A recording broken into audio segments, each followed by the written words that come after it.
mpangilio wa kupata tiketi na kwenda viwanjani umerudishwa kwenye mamlaka ya vilabu kwa kanuni ambazo zinafanya kazi sasa hivi. Sasa basi, sisi Yanga baada ya kutufikia kanuni tuliendelea kufanya kazi na NCAD. Tulifanya tathmini yetu tukajiridhisha kwamba NCAD kwa kipindi ambacho wametuhudumia kwenye matukio yetu wametuhudumia sahihi. Kwa hiyo hakuna sababu ya sisi kuwakacha.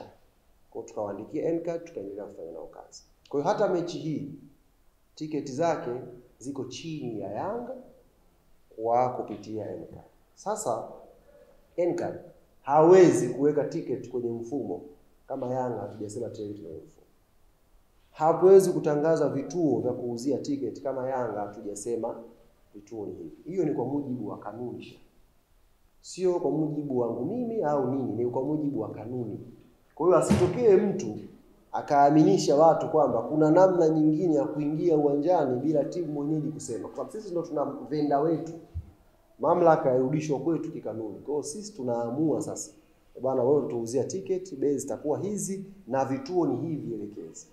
Kwa hiyo kwa msimamo ambao upo na ratiba ambayo tuko nayo hapa kutoka idara yetu ya mashindano, maana yake hiyo mechi haipo.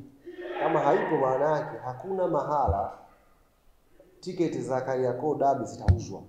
As long as the club haijakubaliana NCAD kuuza hizo tiketi. Hakuna mahala au hakuna jinsi NCAD au mtu mwingine akauza ticket on behalf of Yanga. There is no way mtu mwingine akasimama akasema sasa ticket zinapatikana Kariakoo gerezani. Ticket zinapatikana sijui Yombo au Buza kwa Lulenge bila kutuconsult Yanga, kwa sababu kanuni inatulinda. Kama sisi tunatakiwa tutafute supplier wetu na tutangaze center ticket. Kwa hilo ni la kwanza kuliweka sawa vizuri, na naamini watu wengi ambao walikuwa wanajiuliza wamepata majibu sahihi kwa kadri ambavyo nimejitahidi kuelezea. Lakini jambo la pili muuliza timu isipokwenda upopo wa pointi hofu. Kwanza ndugu yangu nikwambie tu ukweli wala sikuficha. Yanga haipigi ramli. Sisi hatupigi ramli kujua kesho kuna nini. Sio kazi ya Yanga. Yanga ni taasisi ya mchezo wa mpira wa miguu, inaishi kwenye vile ambavyo misingi inaelekeza tuishi. Kwa hiyo hatupigi ramli. Mimi sijui nini kitatokea kesho. Sijui kwamba itakuwaje, watakwenda, sijui what will happen. Lakini kitu cha uhakika, kitu cha uhakika ambacho naweza kukuthibitishia ndugu yangu, Yanga Afrika ina point 73 sasa hivi kwenye msimamo wa ligi. Na ndio inaongoza ligi. Hizi point 73 ni pointi ambazo zimepatikana kwa nguvu kubwa. Watu wamewekeza pesa, watu wamewekeza muda, watu wamewekeza jasho lao, na ikibidi nyinyi wote ni mashuhuda. Ziko safari mashabiki wanasafiri kwenda kuisupport timu yao kwenye mikoa tofauti, wanapata matatizo njiani. Wako watu wamepoteza uhai wao kwa ajili ya kuzitafuta pointi 3 za klabu yao.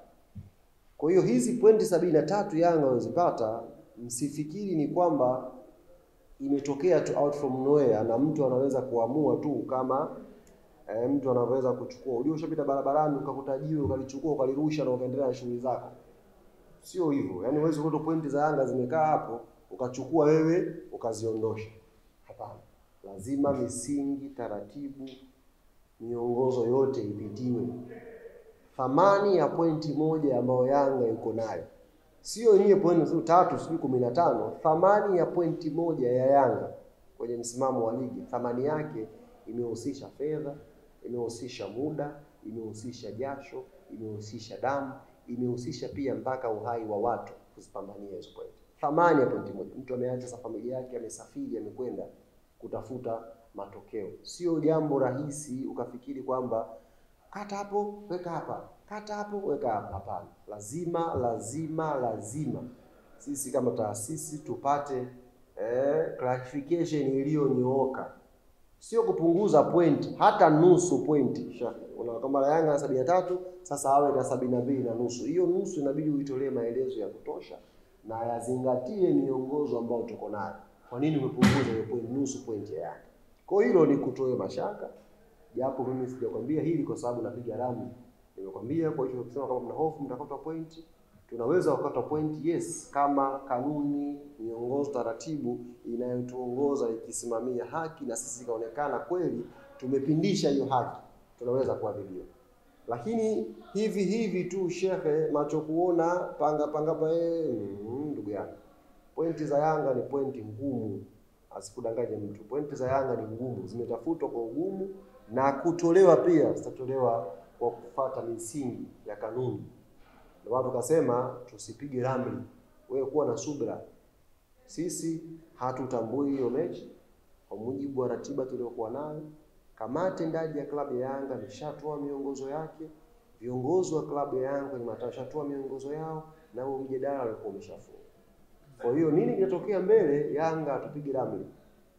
Tuko hapa tunasubiri kuendelea na program nyingine. Tuna mechi na Prison na mechi na Dodoma, tumalize tuchukue ubingwa wetu inshallah, tutasherehekea.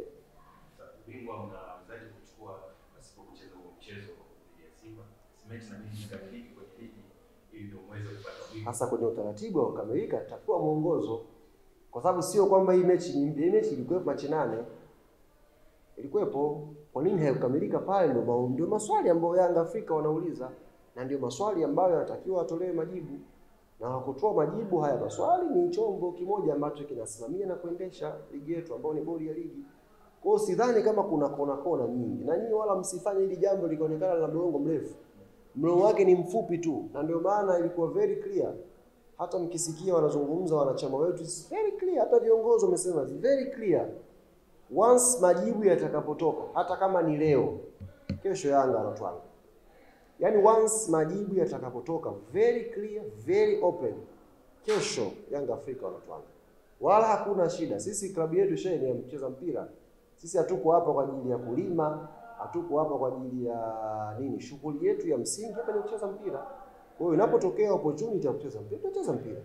Lakini tucheze mpira ambao miongozo na kanuni zimefuatwa. Kwa nafikiri hii ni muhimu pia wanachama na mashabiki wakalijua na wakaelewa, kwa sababu mimi jukumu langu la msingi ni kuwajuza yale ambayo yanaamuliwa kwenye taasisi na muongozo wao kufuata. Sitokee baadaye mtu akafanya tofauti au mtu na kibanda chake huko akawa anauza ticket, baadaye akaja kwa mujibu wa kanuni, bwana Yanga ameniingiza hasara, ndio ticket mechi siyaona. Hapana. Nielewe vizuri hili jambo Sitokee mtu huko akauza ticket alafu mechi ikawa haipo, baadaye ukaja hapa klabuni ukasema kwa mujibu wa kanuni Yanga mnatakiwa mtangaze vituo, nimeenda pale kuna tiketi mlipe hela yangu. Sisi hatuhusiki. Tunapohusika na tukio kwa mujibu wa kanuni tutatangaza.